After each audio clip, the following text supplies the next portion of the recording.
During my final year at university, my old roommate moved out without warning. He graduated early and returned home to save money, leaving the apartment strangely quiet. The idea of a new roommate unsettled me. A stranger, someone sleeping just a few meters away. The very next afternoon, 3 firm knocks echoed through the apartment. When I opened the door, a man stood there, holding a single cardboard box against his chest. His hair was dark and unkempt, hanging low over his eyes, and his clothes smelled faintly sterile. Hello, I said. Can I help you? His voice was dry, almost strained. I'm moving in. Apartment 367. I hesitated, then nodded. Yeah, I'm Alex. Come in. He reached out his hand. It shook as he spoke. Name 7. As he stepped inside, a sharp chemical smell burned my nose. Bleach. Strong enough to make my eyes water. I gave him a brief tour of the apartment. It's not much, I said, trying to be polite. You can use anything in the kitchen. He didn't reply, just nodded slowly, his eyes tracking the room like he was memorizing it. I tried to make conversation, but Evan barely spoke. His silence felt heavy, deliberate. Feeling awkward, I left early for work. As I said goodbye, Evan lifted his hand in a stiff wave and smiled. The smile didn't touch his eyes. It looked delayed, like his face was remembering how to do it. I convinced myself he was just socially uncomfortable. That night, when I returned home, the apartment was completely dark. I assumed Evan wasn't there. I turned on the kitchen light and opened the fridge. Inside were multiple sealed packages of raw meat, stacked neatly, far more than anyone needed. As I stood frozen, I heard a low croaking noise coming from Evan's bedroom. I moved closer. The sound shifted, scraping, dragging. Then it intensified. My pulse spiked. I knocked on his door. Hey, everything okay in there? Silence. 10 seconds passed. Then Evan's voice came through, distorted.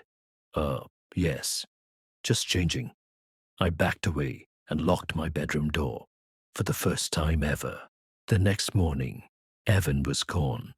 His bedroom door stood open. In the fridge, several meat packages were missing. I told myself he'd cooked during the night.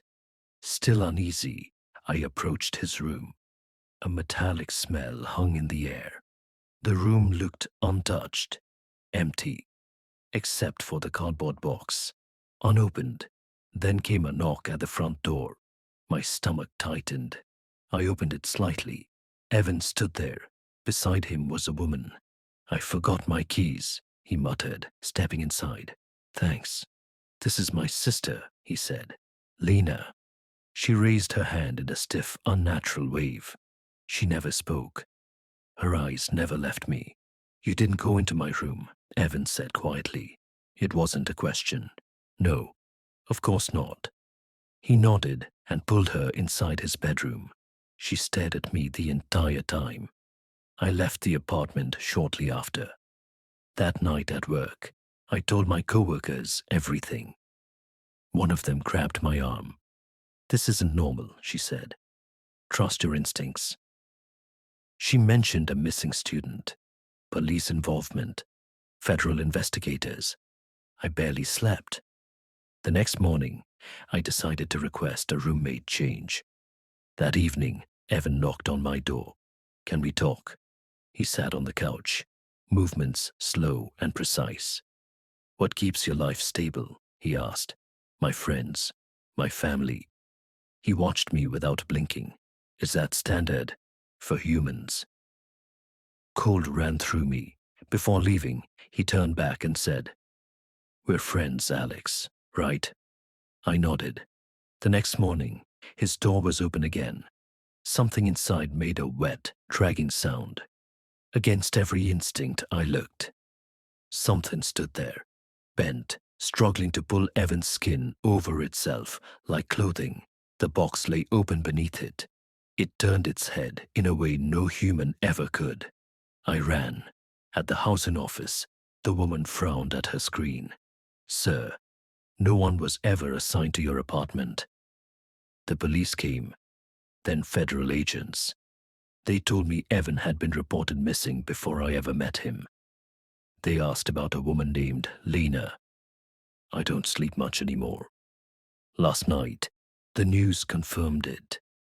They found Evan's body. His skin was gone,